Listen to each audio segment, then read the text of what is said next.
The Osogbo War of 1840.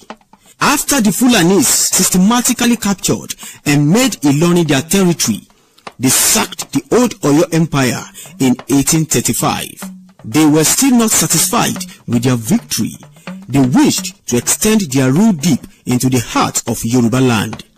Thus, in 1840, they set to capture Osogbo, a Yoruba town. The Fulanis, under the command of Ali, the Hausa Balogun of Ilorin, laid siege on Osogbo. When the king of Osogbo realized that the Ilorins were too strong for the Osogbo army, he summoned the Ibadans for help. Ibadan immediately sent some auxiliaries to Osogbo under the command of Obeli, alias Mobitan, and Alade Abimpagun. As this force could not stop the Ilorins, another contingent was sent to Osogbo under a more experienced leader. But still, the Ilorins won every battle and gained more ground. When Ibadan realized that the Ilorins were becoming more threatening to Yoruba land, they sent a large and stronger force under Balogun Odenrilo to crush the intruding forces and Jamas of Ilorin. When Odenrilo and his men arrived at the battlefield, they realized that things had gone worse than they thought.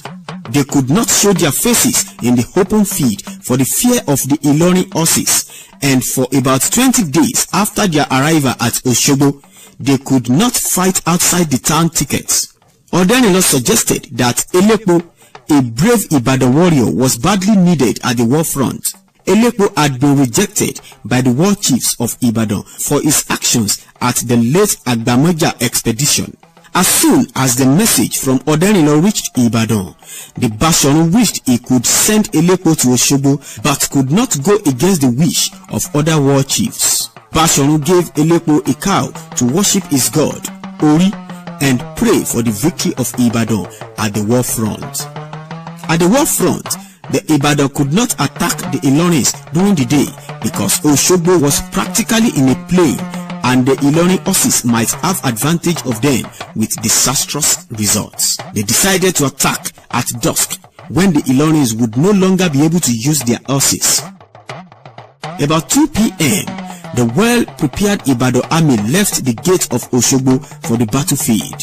They were to keep a strict watch and arrest anyone suspected to be a spy. About a mile from the Ilorin camp, they halted and arranged the order of the attack.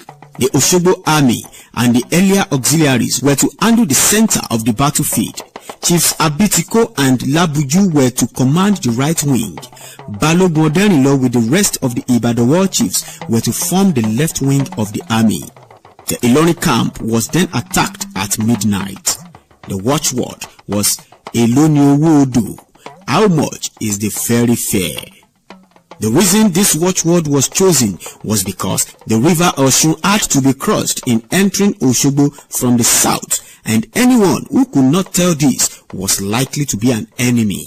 Stampede engulfed the Ilorin camp as the Ibadan army set it on fire. The Ilorins could not offer the slightest resistance. They were smoked with the gunpowder of the Ibadan guns. This attack was a success for the Ibadan. Some Ilorin war chiefs were captured in the attack. Prominent ones were Jimba, the head slave of the emir, one of the sons of Ali, the commander-in-chief, Chief Lateju, Ajikobo, the Yoruba Balogun of Ilorin. The first two were released, while the latter two, being Yoruba by birth, were regarded as traitors and were executed. This was a huge victory for the whole of Yoruba land. After the Osogbo victory, Ibokun, an Ijesha town not far from Osogbo, was taken by the Ibadans for being an ally of Ilorin. After this war, Ibadan later became a force building a formidable war machinery, then later prosecuted many other wars with resounding victory. Notable among the wars was the Kuriji War, where the Ibadan warlords formed a historic alliance with the Igbajos. Even though Igbajo became the war front for many years that the war lasted, it was never captured by the raging Ekiti-Parapọ̀ warriors. Rather, it was a place where many of them met their Waterloo. Notable among the warriors were Fabumi Okeimesi, Ogedengbe Agbogungboro of Ijesha, Akpasikoto Gegele of Igbajo, and Latosa of Ibadan, to mention but a few. There were many more great warriors of the time. It's worthy to note that the Kiriji War was the last war in Yoruba land. It's also recorded as the longest native war in Africa. Since then, the Yoruba people have continued to build strong bonds among themselves, and they have sustained the peace. We must continue to tell our children the history of the Yoruba people and the bond which our father had built, so that we can continue to see ourselves as one.